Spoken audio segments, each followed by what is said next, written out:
Ada banyak kisah dalam sejarah Indonesia yang seolah sengaja digaburkan. Fakta-fakta yang mungkin bisa mengubah cara kita melihat masa lalu. Seperti apa benar Majapahit runtuh karena Islam? Atau tentang Malahayati dihilangkan dari buku sejarah. Dan yang paling mengejutkan, kenapa Bung Karno hampir jadi Perdana Menteri Malaysia? Ini adalah fakta-fakta sejarah yang jarang diungkap. Tapi sekarang kita bakal bongkar semuanya. Oke, kita harus ngomongin ini. Pernah gak sih kamu kepikiran kenapa kita cuma diajari sejarah yang itu-itu saja?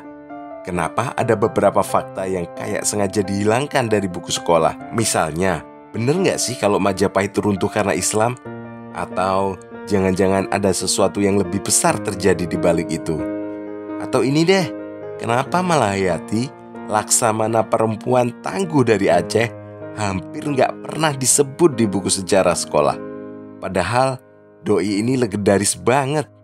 Siap-siap, karena di video ini kita bakal bongkar fakta sejarah yang jarang diajari di sekolah. Dan mungkin bikin kamu mikir ulang. Oke, kita mulai dari Majapahit. Kita diajari kalau kerajaan ini runtuh gara-gara pengaruh Islam yang makin kuat kan? Tapi faktanya gak sesederhana itu.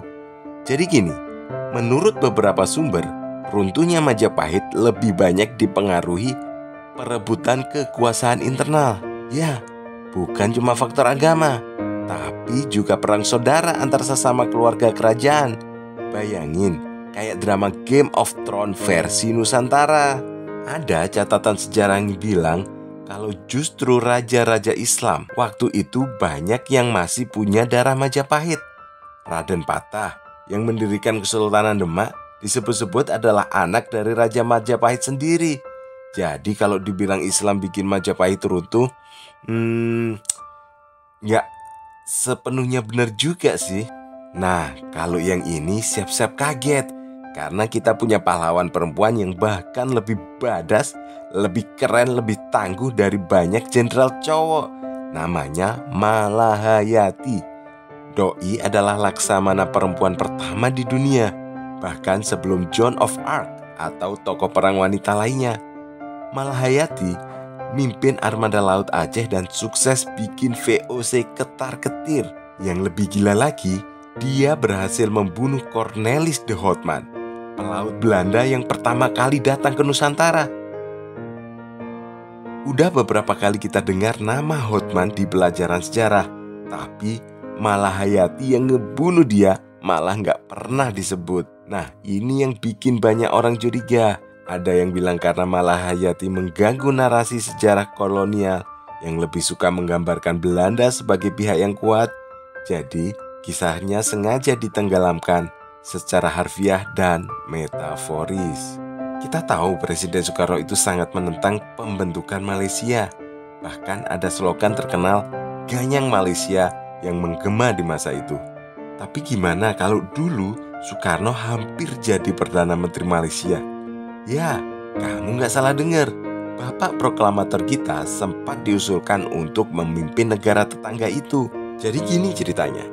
Pasca Perang Dunia II, setelah Jepang kalah, Inggris mau mengembalikan Malaysia sebagai koloninya. Tapi waktu itu muncul ide dari beberapa kelompok di Malaysia yang ingin membentuk negara serikat dengan Indonesia. Nah, mereka mengusulkan supaya Soekarno jadi Perdana Menteri Malaysia. Tapi ya seperti kita tahu, itu gak pernah kejadian. Inggris buru-buru membentuk Federasi Malaysia pada 1963 dan membuat konflik antara dua negara ini makin panas. Soekarno akhirnya malah mencanangkan Ganyang Malaysia sebagai bentuk perlawanan politiknya. Bayangin aja, kalau dulu beneran jadi Perdana Menteri Malaysia, mungkin sejarah Asia Tenggara bakal beda banget dari yang kita tahu sekarang. Jadi gimana menurut kalian? Apakah sejarah yang kita tahu selama ini memang akurat? Atau ada bagian-bagian yang diluruskan supaya lebih gampang dicerna? Tulis pendapat kalian di komentar.